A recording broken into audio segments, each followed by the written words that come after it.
Paramashivoham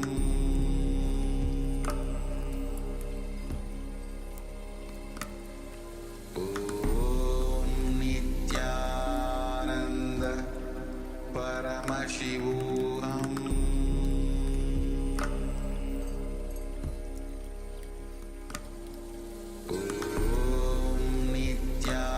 Nithyananda Paramashivoham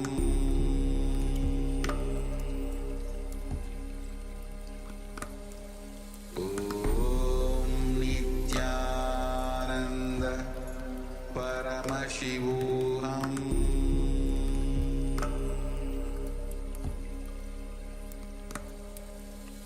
Om Nithyananda Paramashivoham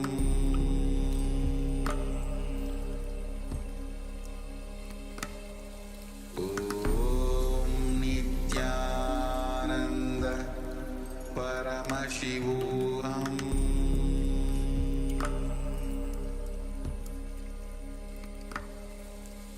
Om Nithyananda Paramashivoham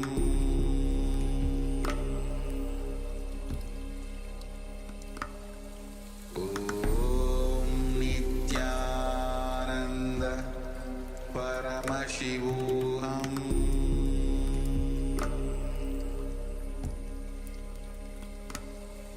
Om Nithyananda Paramashivoham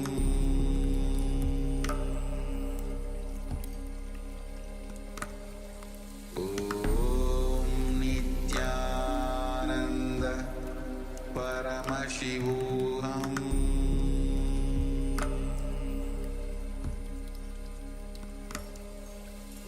Om Nithyananda Paramashivoham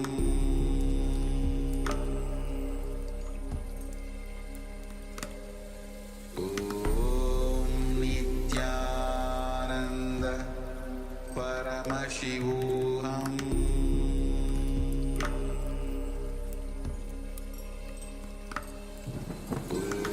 Om Nithyananda Paramashivoham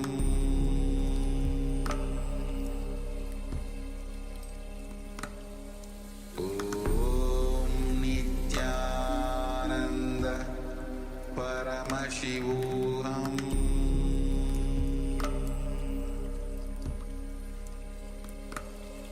Om Nithyananda Paramashivoham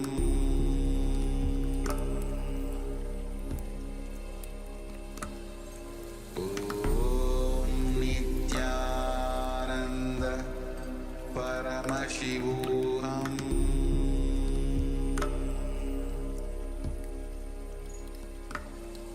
Om Nithyananda Paramashivoham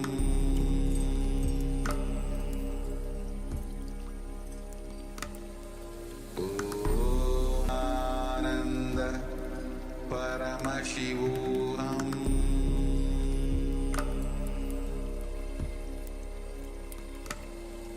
Om Nithyananda Paramashivoham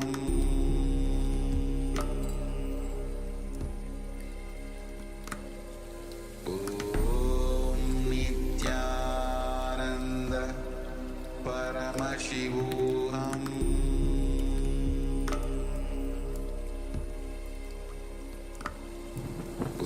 Om Nithyananda Paramashivoham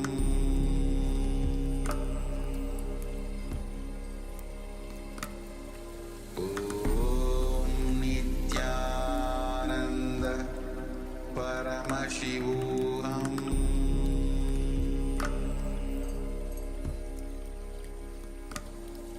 Om Nithyananda Paramashivoham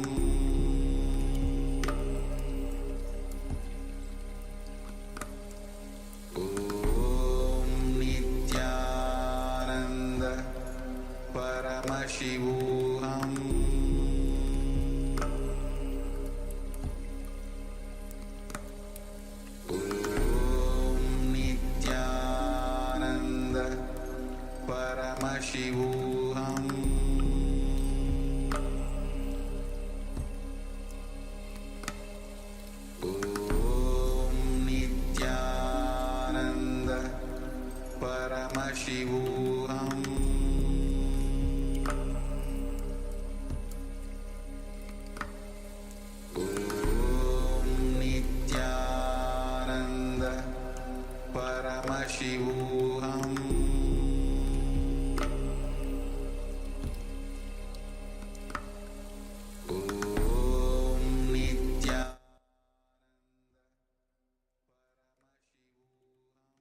Yes, you can relax now.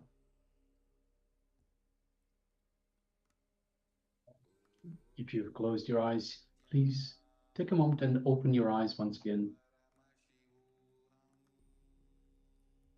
And let us take the measurement of the temperature of the water once again.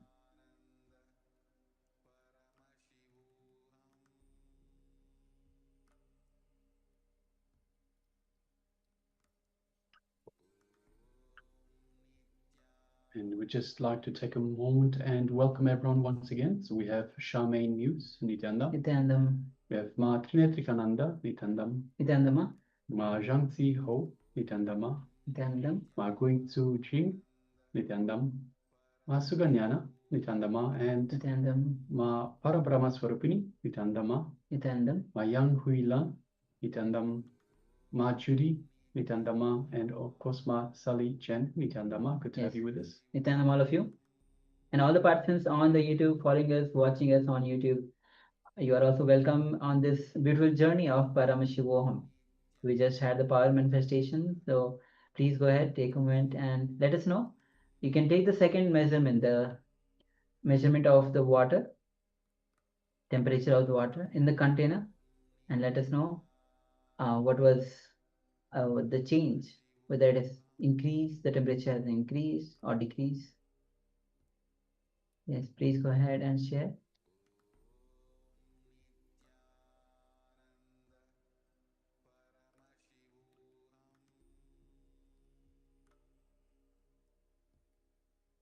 Yes, so requesting everyone, please take a moment and share. So Ma Sally Chen says, not so cold now. So it has increased in temperature. Yes, thank you very much for sharing, Ma Sally Chen. Congratulations for manifesting this power. Yes. So in the first instance, you decreased the temperature of the water. In this second instance, you increased it. So yes, congratulations, Ma. Well done. Yes, thank you. Thank you for sharing, Ma.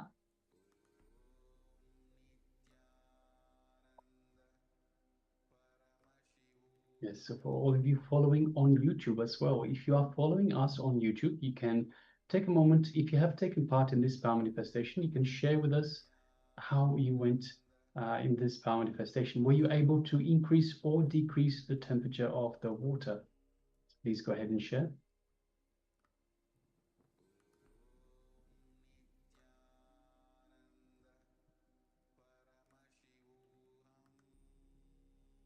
Yes, even all the participants with cameras off, you can also start sharing. And participants on the YouTube, just take a moment and start sharing on the YouTube chat and let us know.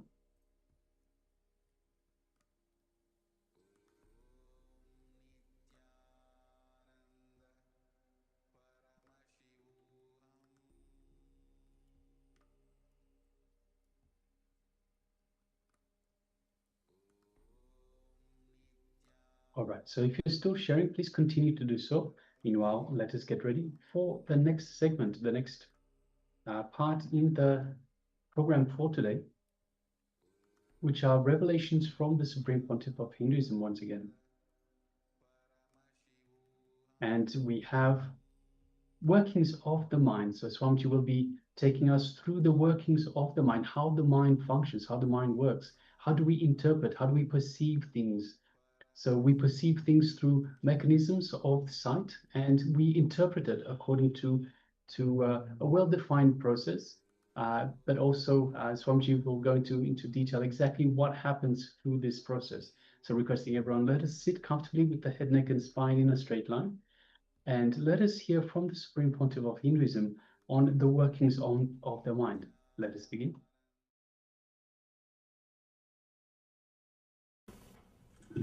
I'm very happy for, and I thank for the beautiful introduction and the words given by Dr. Murali Krishna and Dr. Vijaya Malpani.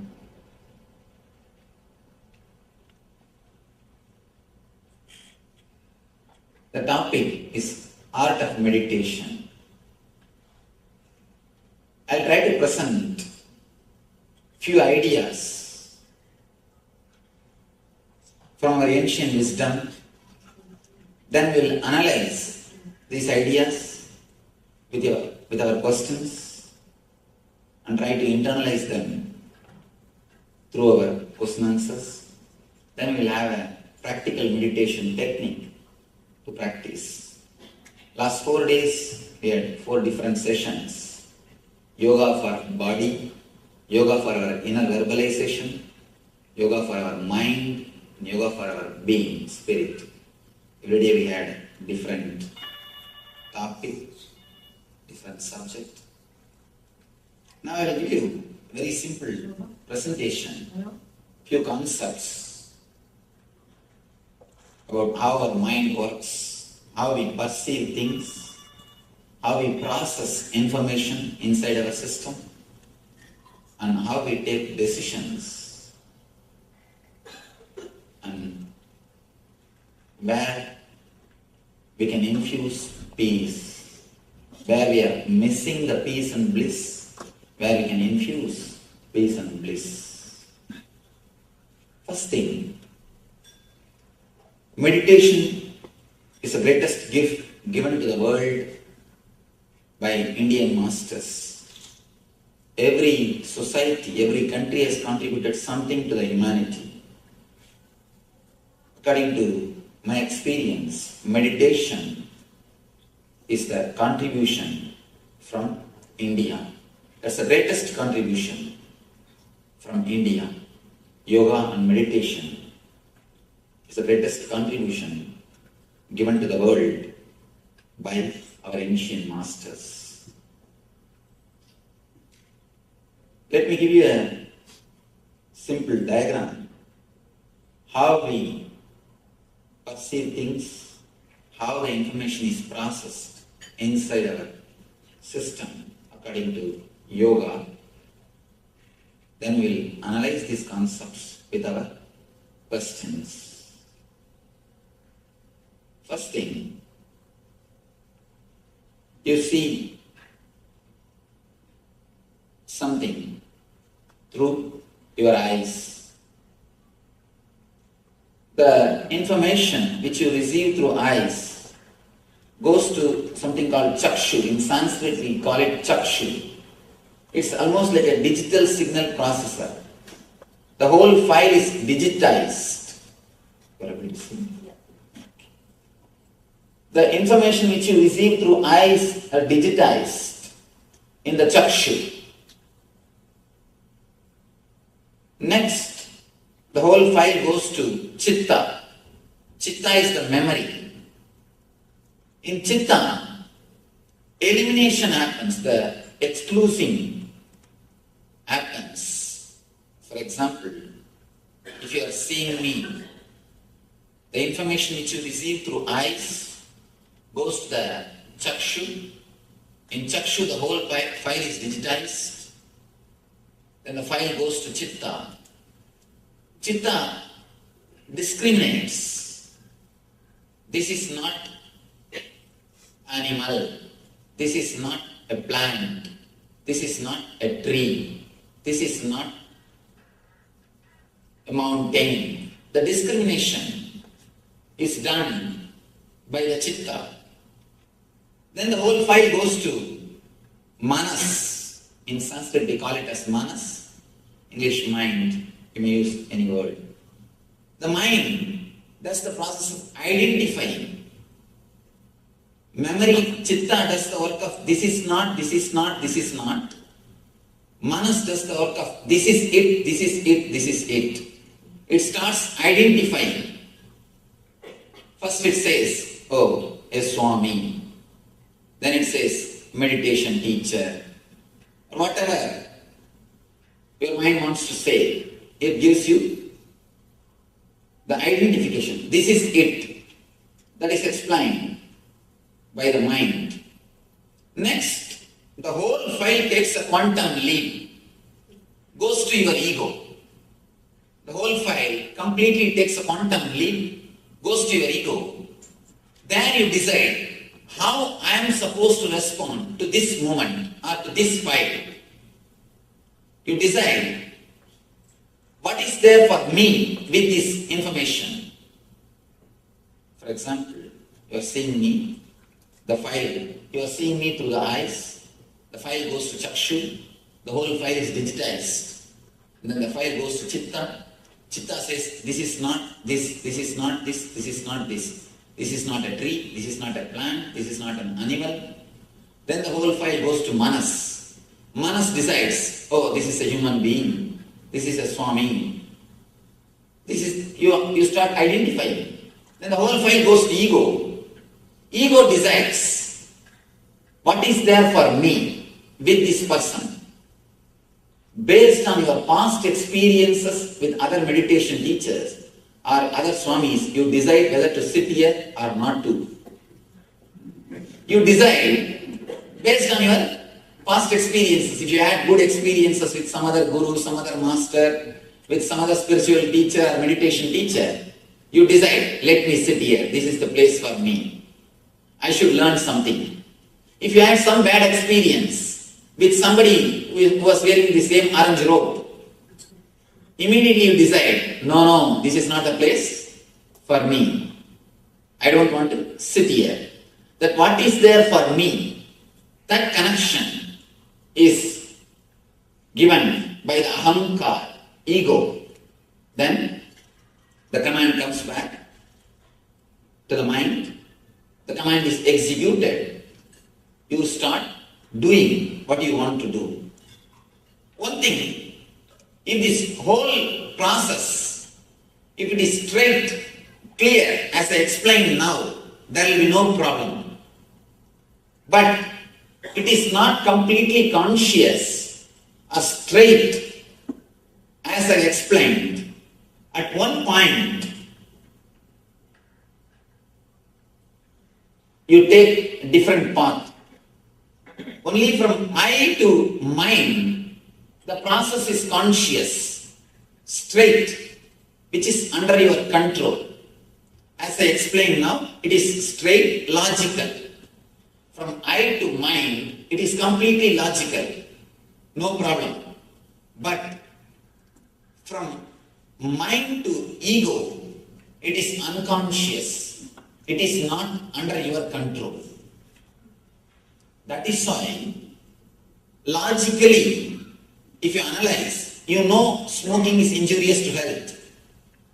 According to the information which you receive through senses, according to the process of Chakshu, Chitta, Manas, you know smoking is injurious to your health. But suddenly you decide to smoke. Why? If it is straightforward conscious process, when you know it is not good for your health, naturally you will drop. But we say, no, I know it is not good. But it's a small story.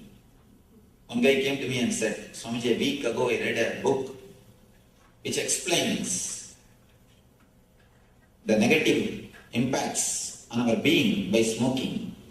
After that, I stopped. I asked him, oh, you stopped smoking, that's nice. He said, no, Swamiji, I stopped reading like these confusing books. You know, many times you know which is right and wrong, but we are not able to decide with our straight logical data. The data which you get logically, if you decide based on that, your whole life will be conscious. The conscious life is what I call spiritual life, integrated life, holistic life. But we are not. In many places, we do make unconscious decisions. Why we make? When the file takes a quantum leap, this area, the unconscious zone, is filled with lot of samskaras, engraved memories. That is the right word for samskara. Engraved memories. These engraved memories, they just decide on their own without asking your permission. Logically, you know smoking is injurious for health. But suddenly you decide, let me smoke. Because of the engraved memory, samskara. Samskara is so powerful, it can just pull you to do the same act again and again. It has got tremendous power, force over your being. These samskaras are the root cause for many illnesses. I can say at least all psychosomatic illnesses. Samskaras are the root cause. These samskaras, these engrams, are the reason for our stress. If you see your life, the same incident, the same person will create a different types of response, will create a different emotion in your being at different times. When you are in a good mood, calm mood, the same incident, you will be able to handle it much better way. If you are disturbed, even a small incident, you are totally depressed. You are not able to handle it. It is because of the samskaras. The engrams play a major role in your thinking system. For example, if you are hurt or disturbed by somebody who is wearing white cloth, whenever you see a person wearing white cloth, that engram automatically comes up. That is why, if you are hurt, disturbed in a particular place, when you see that place again, even if that person is not there, you will have that same low mood. You will have that same depression. You will project the same thing in the place. At some time, it's very serious. The major decisions which you make are impacted because of these samskaras. In major decisions, when you take a major decisions, very important things in your life, if the samskaras inspire you, you don't even know in which direction you are traveling. You don't even know in which direction you are traveling. Especially some engrams, which is deeply recorded inside your being unconsciously, continuously you repeat them without awareness. Continuously you repeat them without even your awareness. Especially morning when you start brushing your teeth, you can see your mind will be repeating some words which is not directly related to your life, which is not directly related to your routine. Simply you will be repeating something. When you are taking bath, your mind will be repeating some words. I always tell people, if you are in the house, brushing your teeth, you are already in the office, thinking about your routine.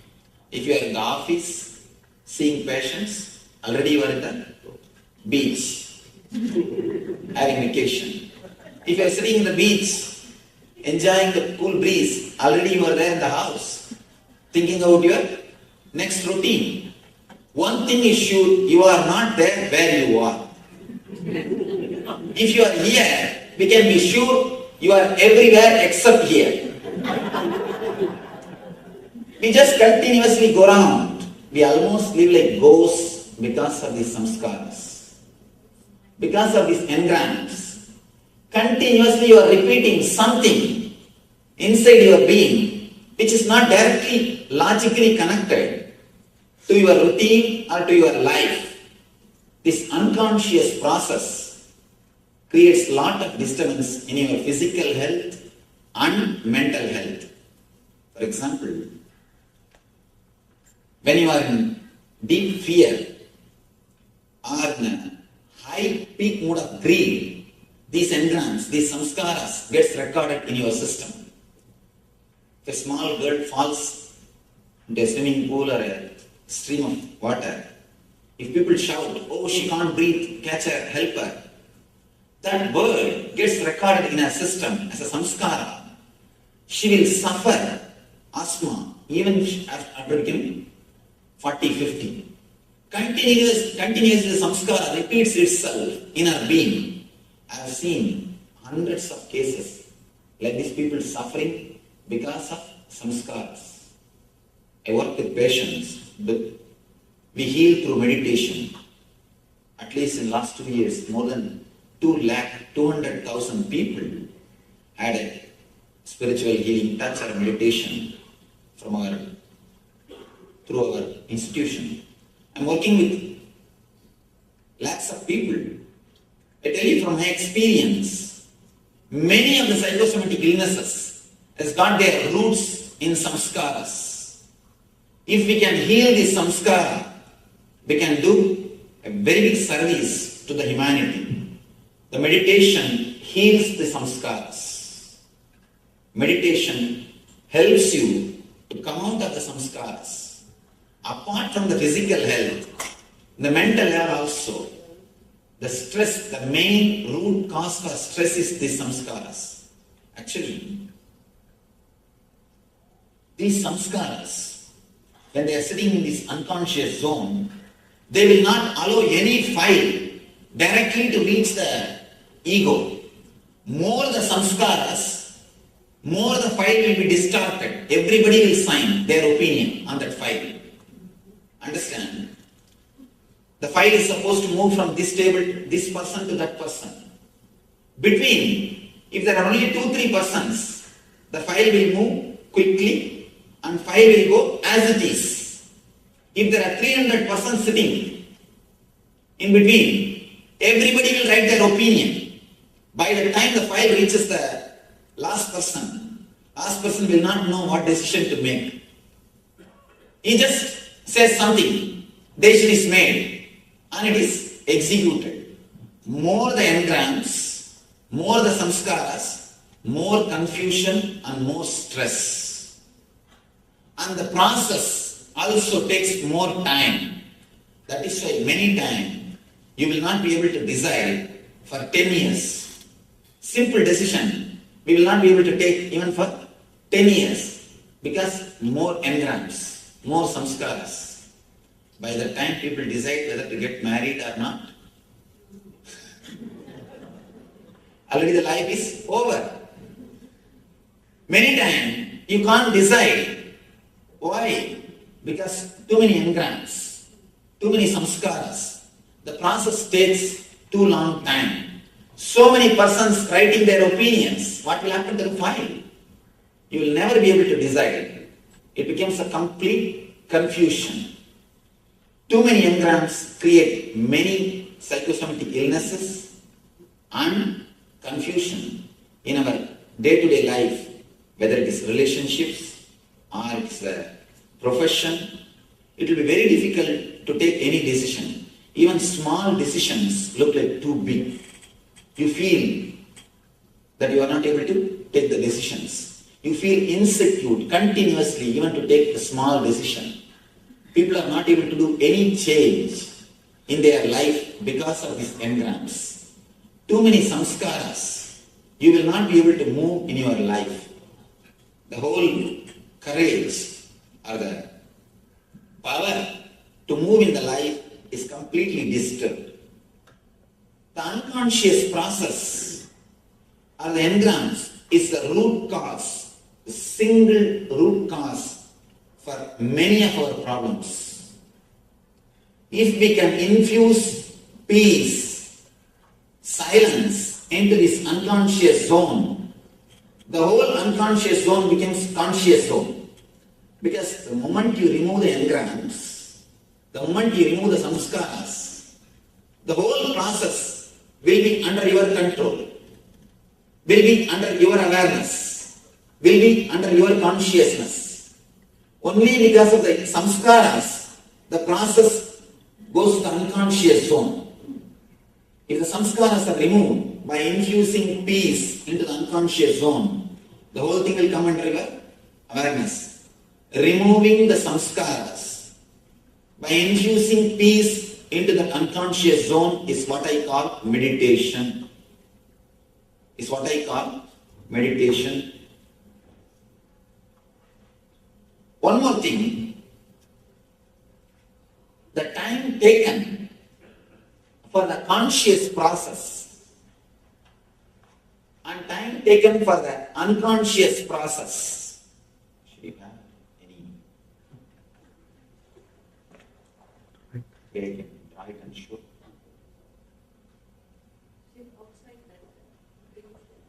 It's okay. Alright. It's okay.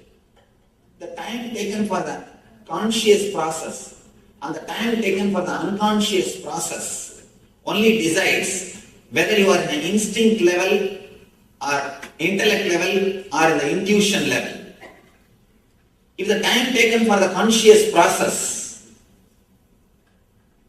is more than unconscious process, for example, for unconscious process if you take less time, you are in instinct level. Immediately you choose. Of course, the file goes very late. Because you can't wait for file, you just decide something. The file never reaches even the ego. In between somebody decides. The leader is never given a chance to decide. Simply in between somebody signs the file and passes the order. You start executing it. If the time taken for the unconscious process is less means you are in instinct level, animal level. If the time taken for conscious and unconscious, if it is equal, then we are in the level of intellect, man, human level. If the time taken for unconscious, if it is more, means we are more peaceful inside our being. We are more silent inside our being. We are more integrated inside our being. We are calm inside our being. Means we are in the level of intuition, in the level of God. Animal, man, God. Instinct, intellect, intuition. All these three levels are decided only based on the meditation power. If you can infuse more and more silence into your unconscious zone, we can move from instinct to intellect, intellect to intuition. Intuition word is one more important word. Very difficult for logical people to understand that there is something called intuition exists. Very small example. In one of our meditation camp, one person asked him, Swamiji, many times I get an experience like when I am sitting in a party, suddenly I feel that within 5 minutes somebody is going to come or something is going to happen. And actually it happens. If I hear a telephone ringing, suddenly I remember some friend's name whom I have not seen or remembered for last 10 years. I remember his name. When I pick up the phone, he is there on the line. When I hear the doorbell, suddenly I remember some relative's name. When I go and open the door, he is standing, he is there. This happens in my life many times, Swamiji. How it happens? Why it happens?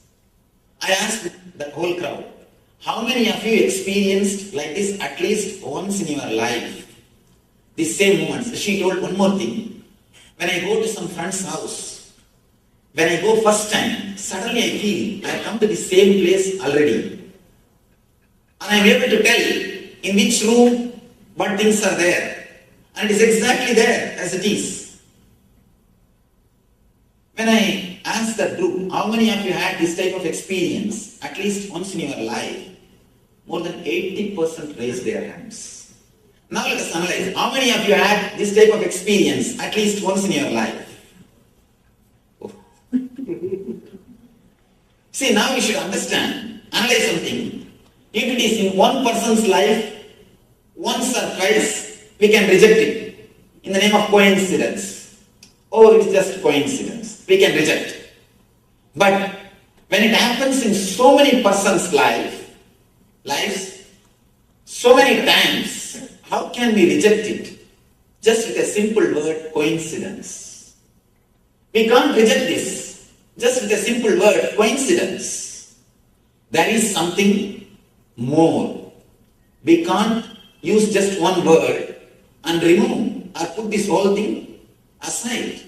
There is something more than our intellect. We need to look into it. We need to analyze it. Of course,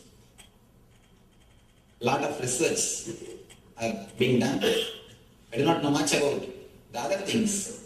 But one thing is sure, According to yoga, I can explain this phenomenon. At that moment, fortunately, knowingly or unknowingly, you come to the present moment. When you come to the present moment, you will have the power, energy to see what is going to happen next. Almost no confusion. You reach the state where there is no confusion. No engrams are signing your file. At that moment, for that single moment, no engrams are signing your file. Your file is straight away reaching the ego without any signature from any samskaras. The whole process is conscious. That is why suddenly you get glimpse of intuition. Suddenly you get what is going to happen next. You can stay continuously in that same state by practice. People tell me, when Einstein says in one place, logic is a servant, intuition is a gift from higher energy. I tell you, intuition is not just gift.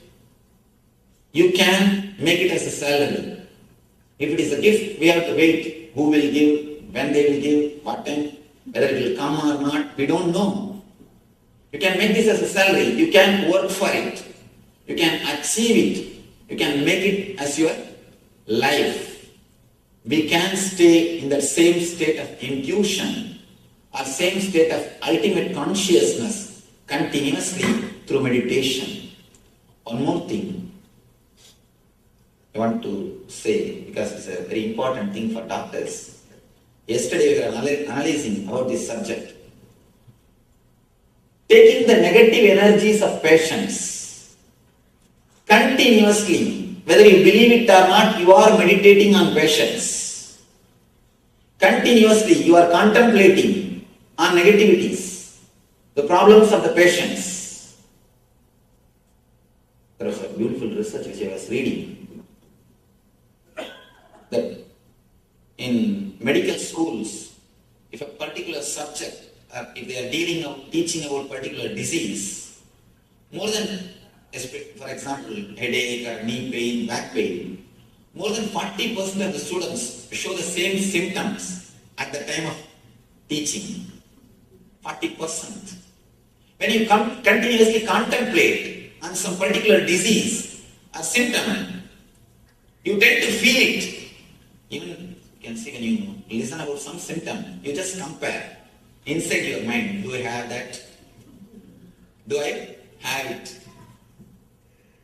When you contemplate, you try to express or experience the same things in your system. Continuously, whether you believe it or not, accept it or not, we are meditating on patience. And when whatever things you are receiving, the negative engrams or the negative ideas you are receiving from the patients, straight away goes and settles down in the unconscious zone. It is in the unconscious zone, creating more trouble for us, as if we have less karmas, as if we have less samskaras. We acquire more and more samskaras, which creates more trouble, more complications in our life. That is why in Ayurveda and yoga system, they emphasize every healer has to meditate to disconnect the etheric connection from the patients. Every healer has to clean himself, disconnect himself from the etheric connection of the patients. It is not only for healers, even for doctors. When you are continuously listening to the problems of patients, naturally you get associated, or you start swallowing all their problems, those negative ideas, negative thoughts. You can see in your life many times, even after coming back to the house, your mind will be repeating the words which you heard from the patients. Mind is just continuously repeating the same words which we heard from patients. We need to clean ourselves. Please at least take 10 to 15 minutes per day to clean yourself. Just like when you come out of the hospital, you clean your hands, you take bath, keep yourself away from the bacteria. Same way, you need to meditate and disconnect ourselves. We need to meditate and disconnect ourselves from the etheric connections or the negativities which we are receiving. We need to keep the quality of our inner space, the unconscious zone. We need to keep our inner space clean and peaceful. It is our responsibility. We give appointment to everybody, but we don't give appointment to ourselves. Please decide now onwards to give at least 15-20 minutes appointment to yourself.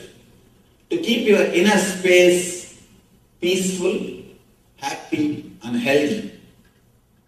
These are the few concepts which I wanted to express. Thank you for all. Thank you that you all sat and listened. Now we'll take a few minutes to analyze these concepts with your questions. You will analyze it. You are welcome to ask any question.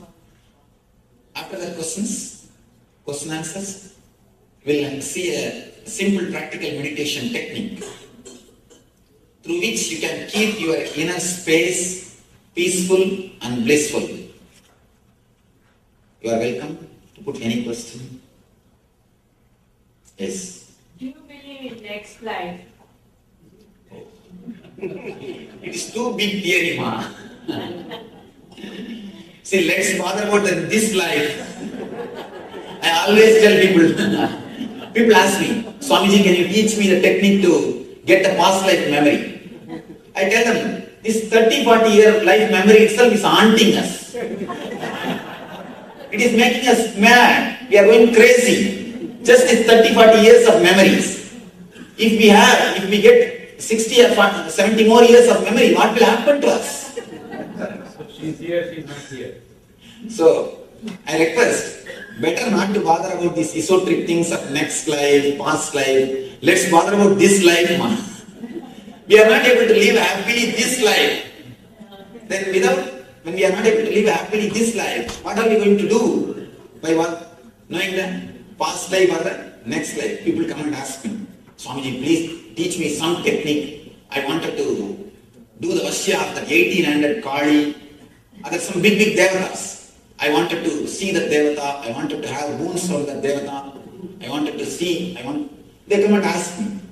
I tell them, first learn the technique of how to live happily with the 200 wives, 200 women. When we are not able to live happily with her, what are we going to do? Seeing 1800 women or 1800 Kali and all these things. So I always tell people, better drop too much of esoteric things. Let's come to the day-to-day life. Let's make this life more happy, more blissful. Then later on we can see about all those things. And one thing, even if I answer your question, waste of your time and waste of so many people time, what are we going to do? Next. Yes. I mean, I think that we need to understand how the meditation helps, especially with your talk and Krishna's talk, and I want to thank Vijay for sharing that experience. I think kind of a gastroenterologist like Dosa, how this can be useful. But I wanted to ask, how does the healing touch come into us? Can you explain that? How does that? Oh, that's a wonderful question. We have 7 energy centers inside our system. Of course, not only the yoga according to Hinduism, even according to yoga according to Buddhism, Tantra, everybody speak about the 7 chakras. I don't think it is exactly the glands which they speak. Maybe the energy related to the gland, the 7 gland.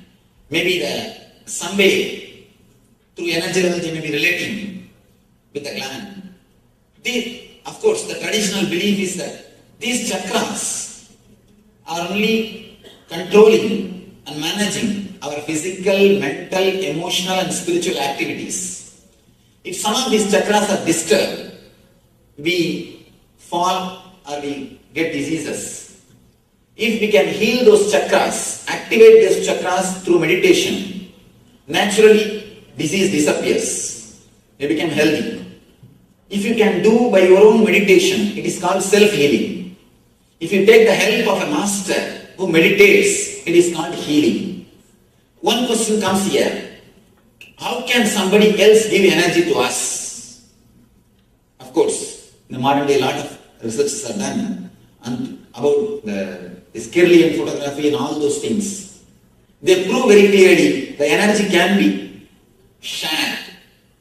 And even if you study deeply Einstein's theory, he says there is no such thing as matter and energy in the end. In the end, he speaks almost like a mystic, as Murali Krishna was mentioning, Dr. Murali Krishna was saying, he's a rishi. Einstein is a rishi. The end of his theory, what he says, equal to mc square. The same thing is expressed by Isavasya Upanishad. Ishavasyam idam sarvam. Whatever exists is energy. It's almost like a rishi. In the end, he says that there is no such thing as a matter energy separately. So when you can give a matter to somebody, why not energy? All you need is a right technique to share. Of course, still we are not able to quantify how much of energy is shared and all those things. That's the reason we are not able to give something like across the table. But one thing is sure, energy can be shared. That much I can be sure. How much it can be shared, how better way we can share, through what techniques, all those things, we have to do a little more research. If you do it by yourself meditating, it is called self-healing. If you take the help of a master, it is called healing. And it is possible from time immemorial in India, this practice is, of course, it was practiced and it is in the practice. You can see even, of course, your own villages. If you go to your villages, you can see some kids fall sick, they will take the child to the village priest, and the village priest will take the neem leaf and beat the kid with some mantra, some words, and this kid will cry like anything. Within 2-3 days, he will become alright. And you can see this as a regular phenomenon. It is not that once or twice. Somehow, in India, the healing is a regular phenomenon which happens in every village. I can say India has got at least 2-3 million healers. 2-3 million in every village is the regular thing. There are many villages. People don't go anywhere else. Somehow, even though we are still yet to come up with a clear-cut data to present the whole phenomenon across the table, even though we are not able to completely objectify it, completely present in the objective form, the whole thing. But there is something behind this whole healing system. That much only I can say. Yes, next. What about continuous internal japas like Gayatri Mantra, for example? Yes. Of course. The japa. Japa is a beautiful technique to reduce the power of engrams over your thinking. To make the whole thing into conscious. Japa is one of the beautiful technique. But one more thing, there is a danger. When you do japa, it should not become one more unconscious process. I have seen many people, one side they will be saying, Rama Krishna, Rama Krishna, Rama Krishna. Hey, what happened to the brinjal? Did you attend the phone call properly? What happened to your work? Did you get ready? Hare Rama, Hare Rama, Hare Krishna, Hare Krishna. Then it becomes that one more unconscious process. Please don't allow the japa to become one more unconscious process. If it is done consciously with awareness, then it helps you to come out of the engrams. It helps you to be more aware, more conscious of your thought process. You will be liberated from samskaras. If it becomes unconscious process, there is a big danger that itself will become one more engram and will continuously create a fear if you don't do. Continuously create a fear if you don't do. Please just be careful. You need to be conscious when you do japa or meditation. Where should our awareness be? See, when you repeat some mantra, when you repeat a particular word, just see from where that word is raising in your being. In your inner space, when you close your eyes, you have an inner space. In your inner space, from where the word is raising, just see the root. Just concentrate on the root of the word which you are repeating. Then naturally, you will enter into the source of japa, which is your consciousness itself. Yes.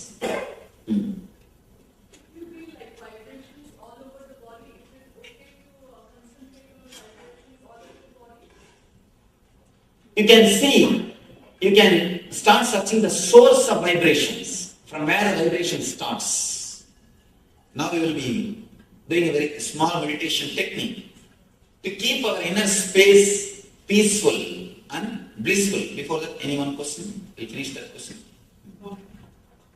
When we utter mantras, most of the time it will be in Sanskrit like that. We don't even know what we are uttering, the meaning of it. But then does it have effect on the events? No problem. Just one thing. She's asking if it is a Sanskrit mantra. We don't even know the meaning, what to do. There is no need for you to know the meaning. If you know the meaning, it's okay. Any word repeated with awareness will silence your mind. Any word repeated with awareness will make your mind silent. I've seen few people repeating even Coca-Cola. Of course, you need to be aware. You need to be aware. You can't just repeat and do something else. You need to be aware. Of course, one more thing. I just made fun about this Coca-Cola. Naturally repeating the divine names has got its own impact. We can't compare Coca-Cola and Ramakrishna. Surely we can't compare. But what I am emphasizing is more on awareness. Just to emphasize on awareness, I made this statement. But surely, when you repeat the divine names, it has got its own effect. Its own thing on your being. Yes. How long does the meditation effect last? Oh. Even if you can clean your inner space only once a day with the 15 minutes, that is enough. For next 24 hours, your inner space will be clean. 15 minutes or 20 minutes is more than enough to maintain complete 24 hours, the same quality of the inner space. And one more thing, after a few days you will understand, it is not even the quantity of time, it is the quality, how intensely you sit. How intensely you meditate. You don't even need, after a few days, you don't even need 15-20 minutes. Just 5 minutes will be more than enough. After some time, you don't even need that 5 minutes. Just remembrance, smarana is enough. By remembrance itself, you'll be able to clean your inner space. See, this is the only scale. When you close your eyes, after the meditation, your inner space should be peaceful. You should feel a well-being, healthy. You should understand, health is not just no diseaseness. No diseaseness is only one part of health. The real health is something more than no diseaseness. Feeling of well-being. If you feel alive, bubbling, simply oozing out the bliss, that is what I call health. If you feel that mood, when you close your eyes in your inner space, you reach the state of meditation. Closing eyes is important, or you can do it open eyes? In the initial level, you need to close your eyes. After that, you don't need. I think this time should be entered into the... Yes. All right. Could you share with the audience what the NSP training is, and then if anyone really wants to get serious about uncovering their engrams, there's the most wonderful program, and everyone should know about this.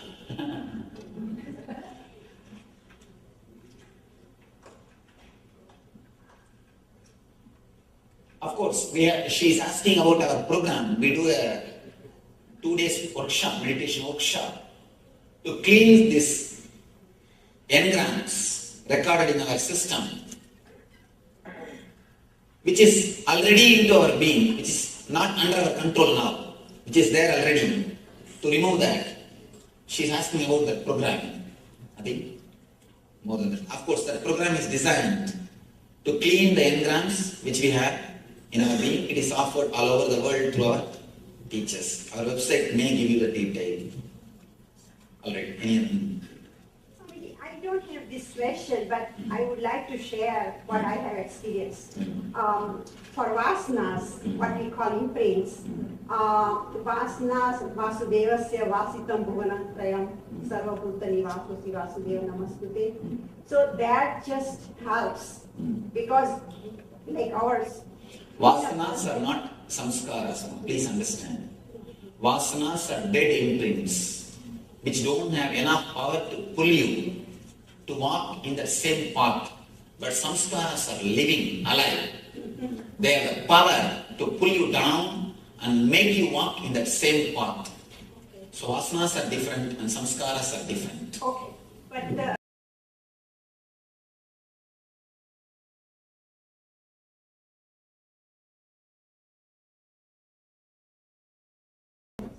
I think I'll give the instruction, we'll do it only for a few minutes. We'll just do it we'll finish the whole thing within 10 minutes. Let me repeat, and I think there's no time to give the gist. I'll just give the meditation technique. 4 instructions, this is from Tibetan Buddhism. This technique is very powerful technique. 4 instructions. Sitting straight, the first instruction. You can sit in the sofa, or chair, anywhere, no problem. But your head, neck, backbone should be in a straight line. Second instruction, closing the eyes. Please understand, when I say close your eyes, I don't mean just closing your eyelids. Something more has to be done. Usually, when you open your eyes, you will see all these things. When you close your eyes, you will see all these scenes in your inner space. Now that also has to be stopped. How to? Just for 30 seconds. Just for 30 seconds or 1 minute. Create little pressure on your eyeballs mentally. Not physically, mentally. If you can create little pressure, or if you just press the eyelids, inside, the inner visualizations will come down. Just for 1 minute. You should not do more than 1 minute. This is the second step. To disconnect yourself, to purify the inner space. Please don't do it physically through your hands, by your hands. Do it mentally. This is the second step. Third step, please understand. First, you can listen the instructions, then we can do it. Third step, creating a loud humming sound. Loud humming sound in your inner space. Don't allow any thought to come in your inner space. Just create loud humming. The humming itself will take care. Automatically thoughts will disappear. Just create a loud humming sound. Let me show you how.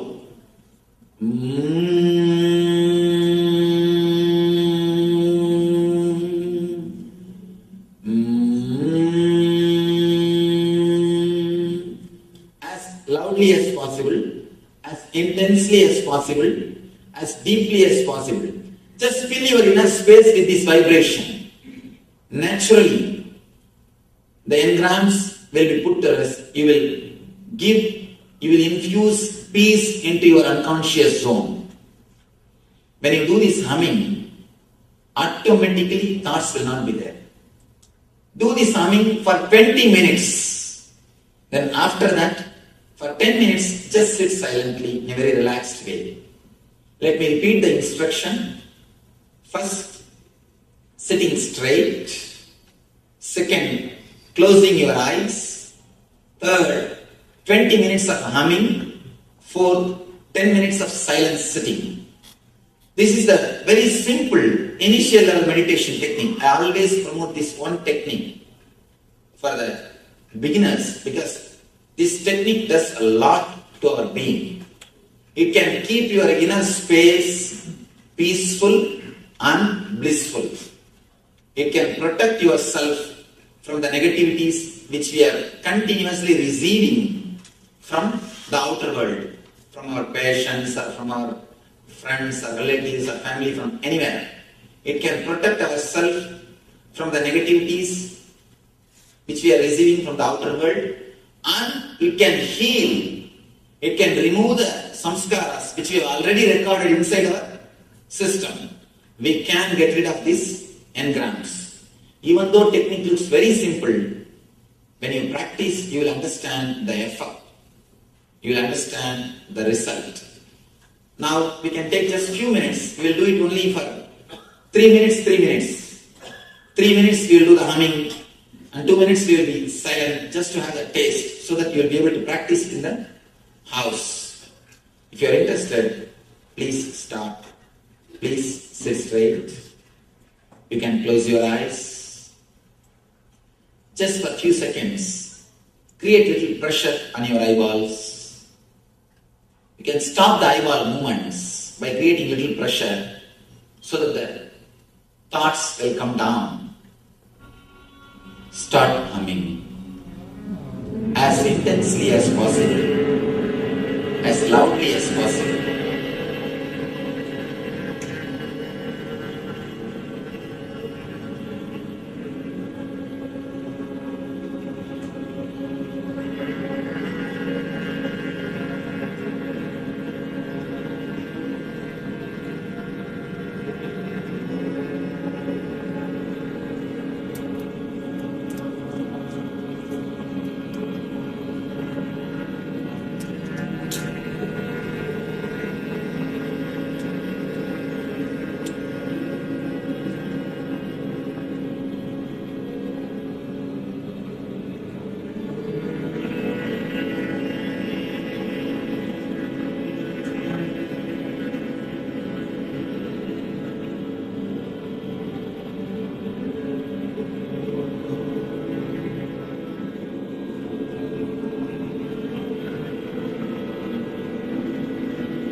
relax for a few minutes.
back.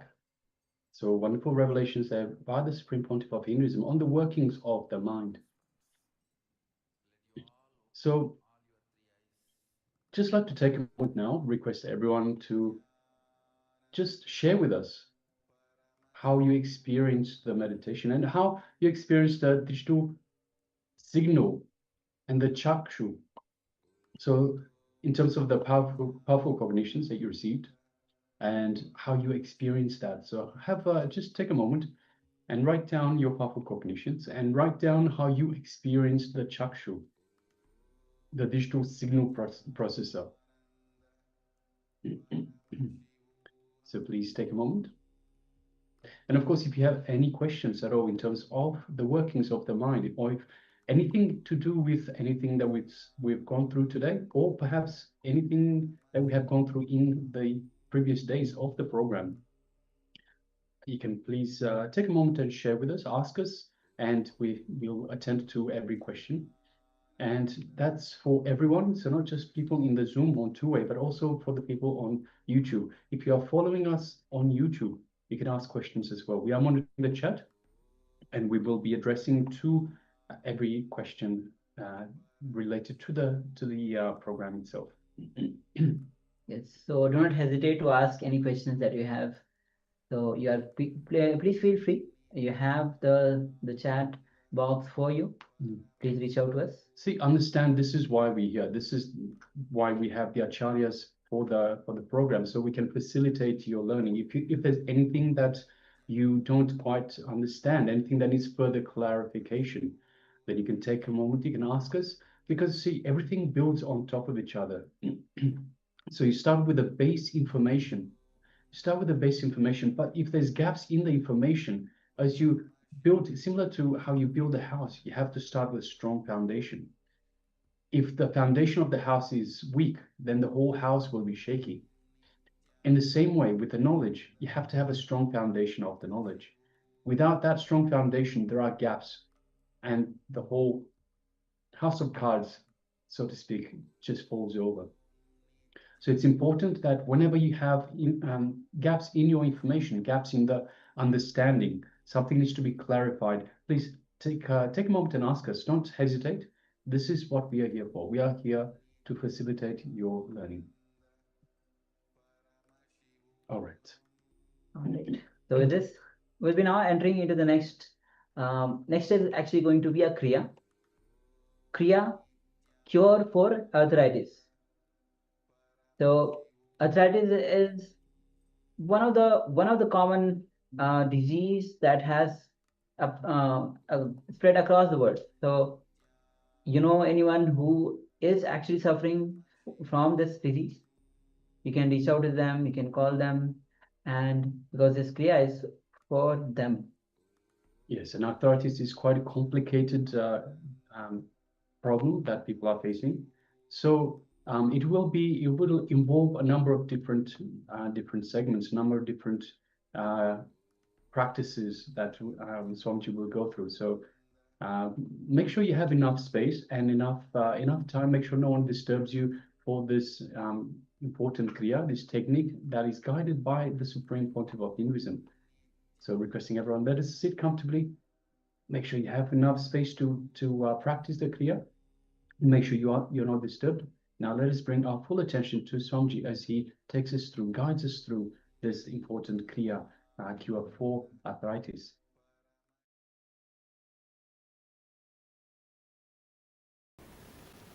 Please understand, this is a powerful Kriya, cure for arthritis.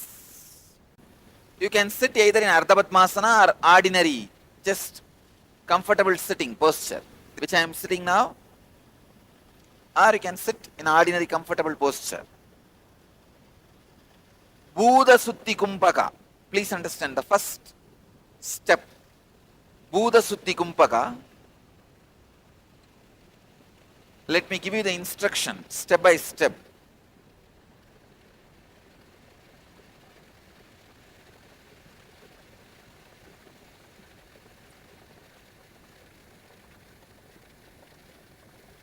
Inhale as slowly as possible.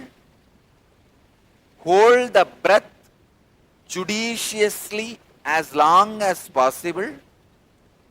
If you are a heart patient or having high blood pressure, don't do this holding. Don't do this kumbhaka holding part. All others can do this.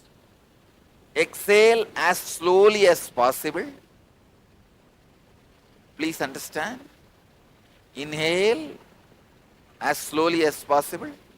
Hold as long as possible. While you hold, first time when you are doing this kumbhaka holding inside, do it on root center. You are concentrate on the root center. Then exhale as slowly as possible. Second time when you are doing the kumbhaka, do it on the spleen center. Third time navel center. Fourth time heart center. Means every time when you do kumbhaka, you will be concentrating on different chakras of you. That's the difference of this pranayama. Let me guide you step by step. Inhale as slowly as possible through both nostrils. Please understand, through both nostrils. Inhale as slowly as possible.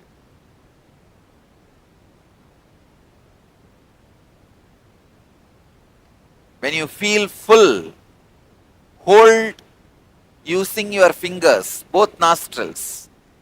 Concentrate on your root center, end of the backbone, spine.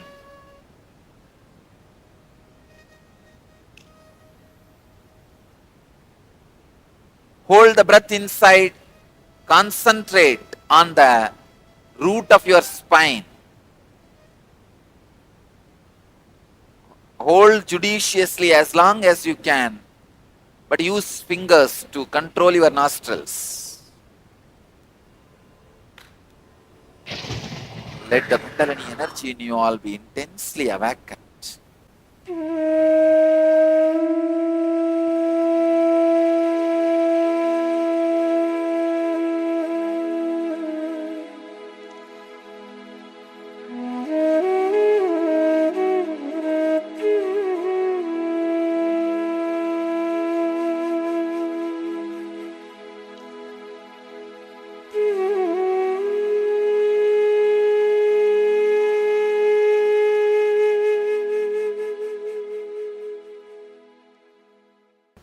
Exhale slowly, very slowly.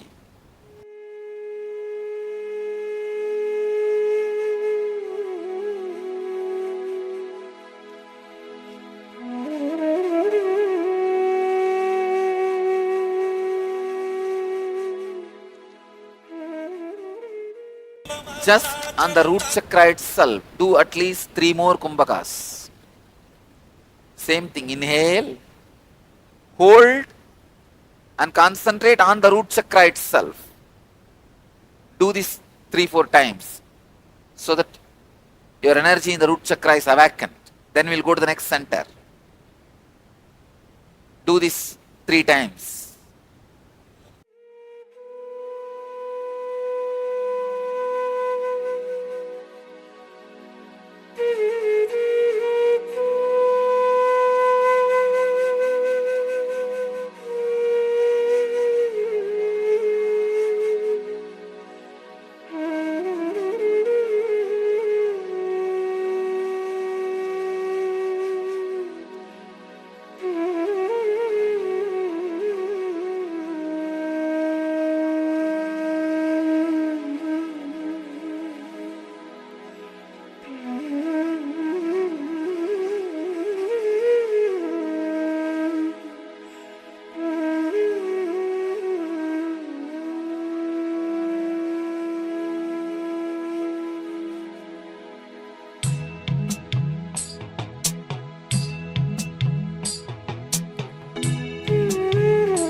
Now, do the same inhaling, holding, exhaling, but when you are holding, bring your awareness to the spleen center, just lower than the navel, little lower to the navel center.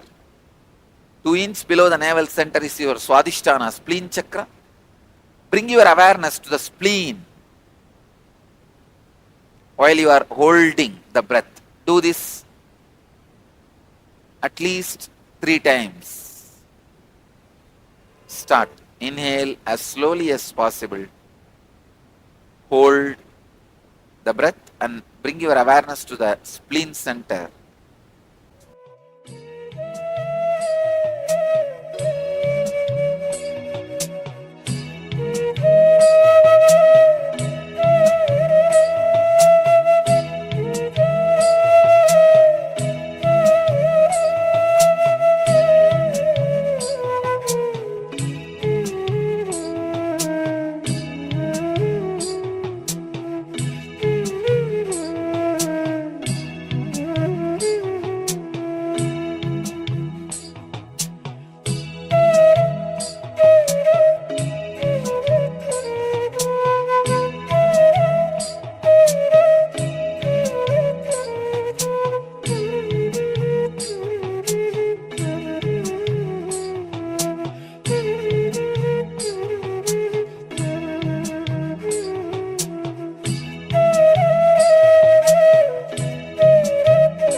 Now, inhale, hold the breath and your awareness on the navel center. Judiciously as long as you can, then exhale slowly. Do this 3 times on your navel center. Let your awareness be concentrated on navel center.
the same kumbhaka on the heart center. Bring your awareness to the heart. Inhale, hold in your heart center, your awareness during the holding. Let it be on your heart center. Then exhale as slowly as possible. Do this 3 times.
Do the same kumbhaka by putting the awareness on your throat center.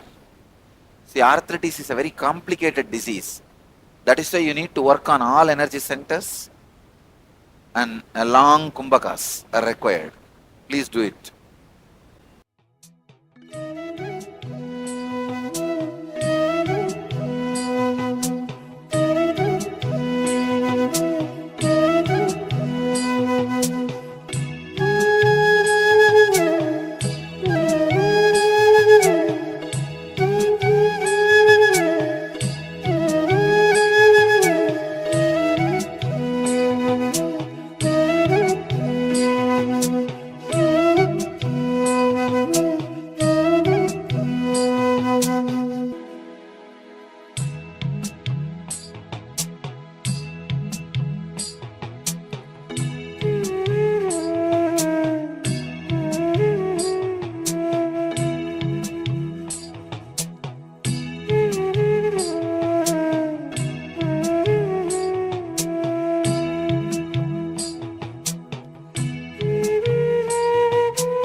Do the same Kumbhaka, keeping the awareness on the third eye, Anya Chakra.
Let me give you the instruction. This is from Kumbhaka Patati, 169th verse.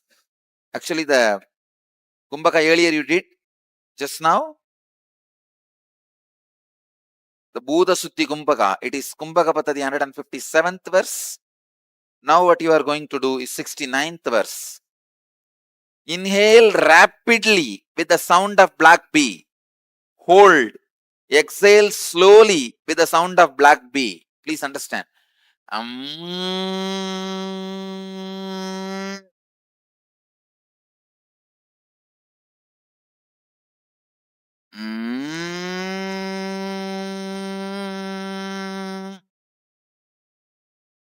Inhale rapidly with the sound of a black bee. Hold as long as you can judiciously. And then exhale rapidly with the sound of black bee. Do this Brahmari Kumbhaka 21 times. It will awaken your every muscle. Your every muscle will be awakened.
Next step, Antaranga Kumbhaka. Hold the breath after suddenly exhaling, then hold the breath after suddenly inhaling. This is from Kumbhaka Patati, 168th verse. Let me show you.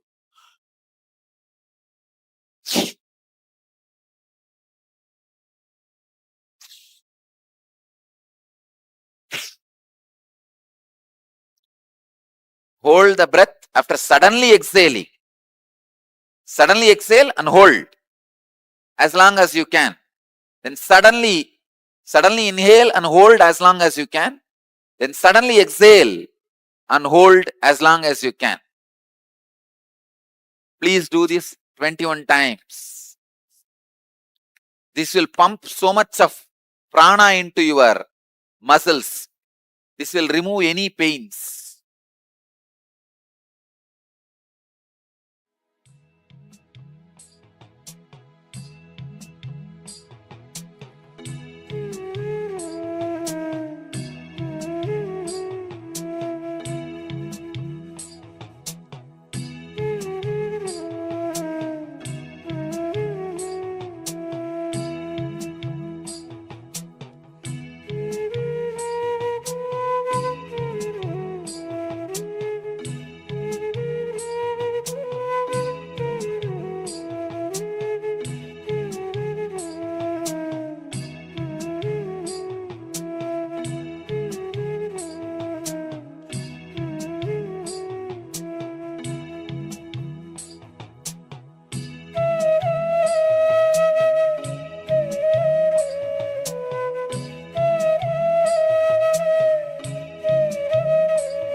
Next step,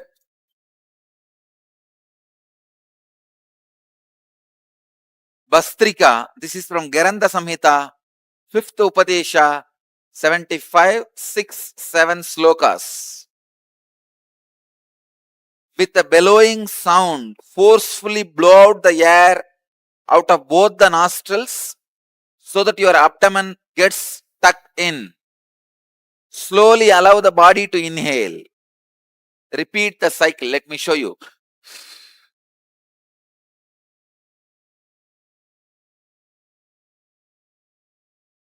See, just pull your abdomen in and up. Naturally, there will be a heavy exhaling. Then slowly inhale. Again, heavy exhaling. Then slowly inhale like this.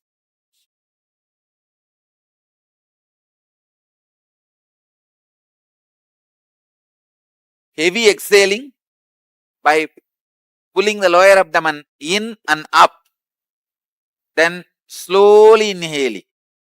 Do this 21 times.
Next step.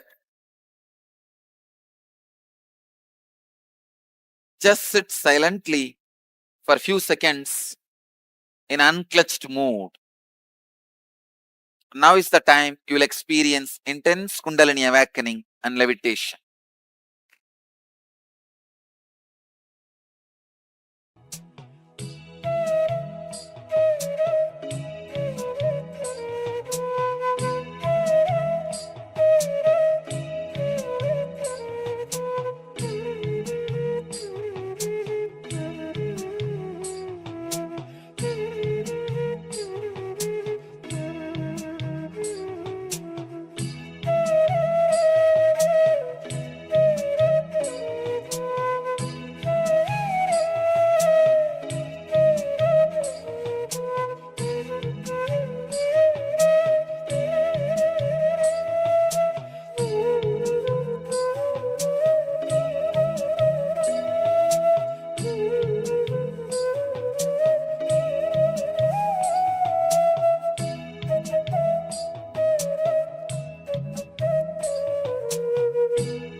relax. It's a powerful Kriya. Do this for 21 days. Assure any level arthritis not only will be completely cured, will never come back. Many of the other pains, which is not related to arthritis, also will be cured by that Antaranga Kumbhaka. That process releases natural painkillers in your body.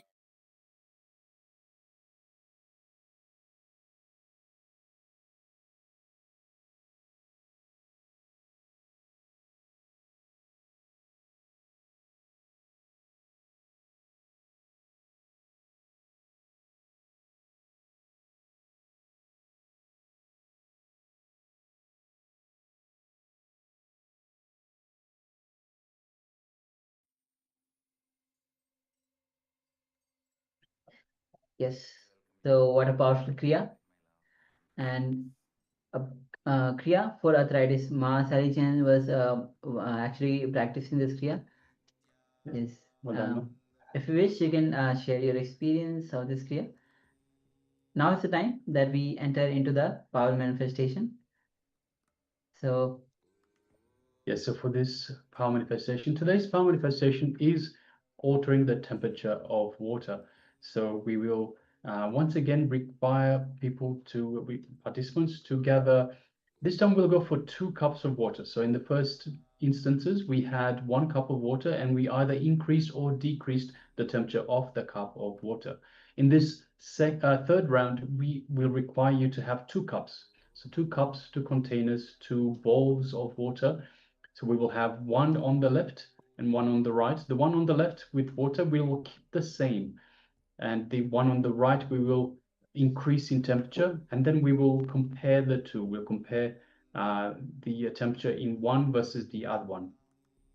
So requesting everyone, let us gather 2 cups of water, same temperature, and let us get ready for this power manifestation.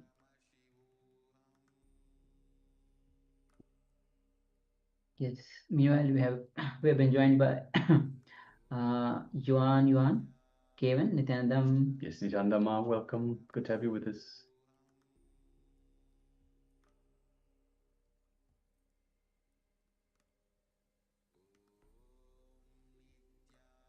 Yes, so please go ahead and have the 2 containers with you.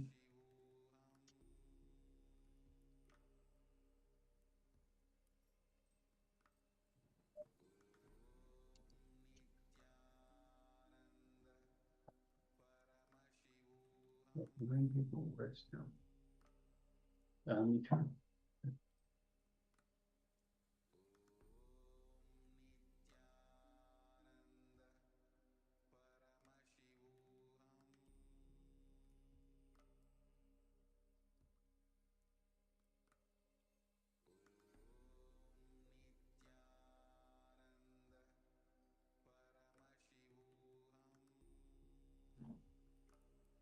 Yes. So once you have the 2 containers, let's enter into the power manifestation. Once again, just sit and and connect with Swamiji. That's all.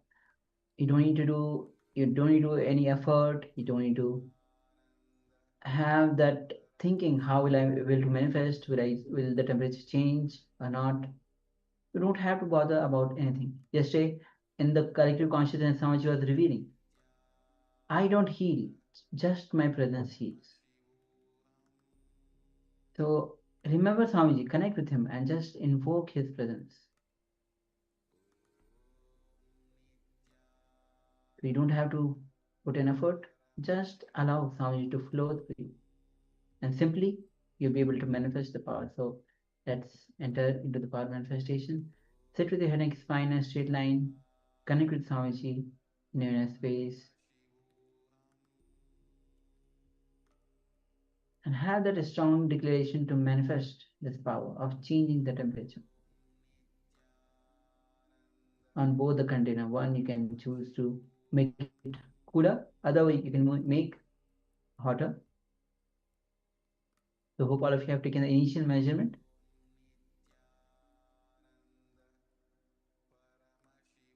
And as you connect with Swamiji, let's start chanting the Mahavakya. Om Nithyananda Paramashivoham. Om Nithyananda Paramashivoham. Om Nithyananda Paramashivoham. Yes. Keep chanting the Mahavakya and let's enter into this round of power manifestation. Paramashivoham.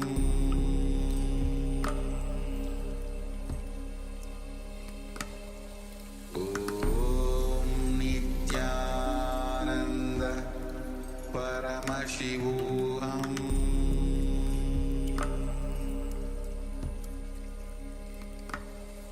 Om Nithyananda Paramashivoham.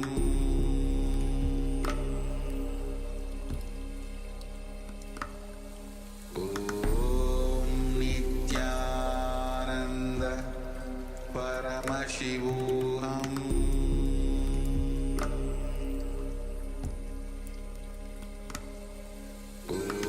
Om Nithyananda Paramashivoham. Om Nithyananda Paramashivoham.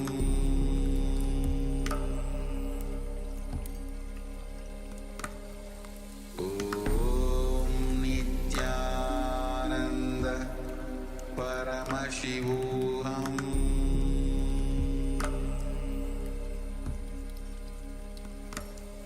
Om Nithyananda Paramashivoham.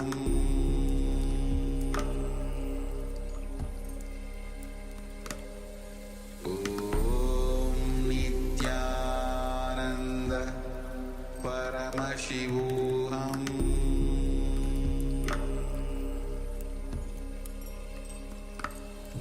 Om Nithyananda Paramashivoham.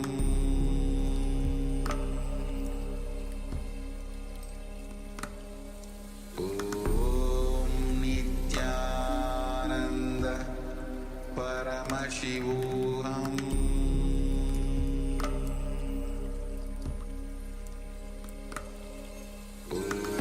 Om Nithyananda Paramashivoham.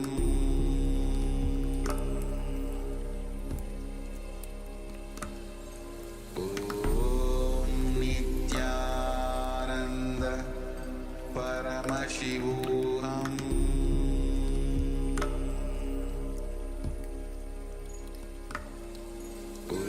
Om Nithyananda Paramashivoham.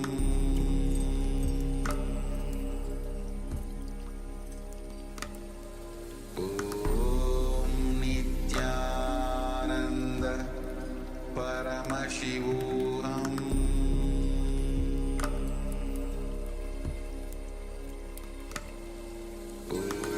Om Nithyananda Paramashivoham.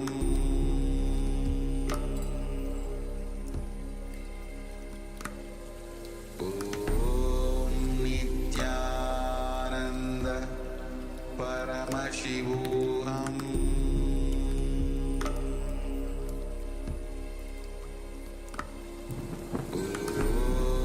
Nithyananda Paramashivoham.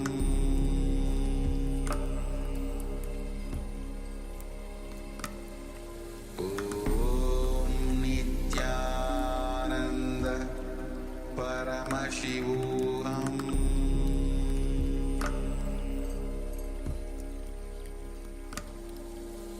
Om Nithyananda Paramashivoham.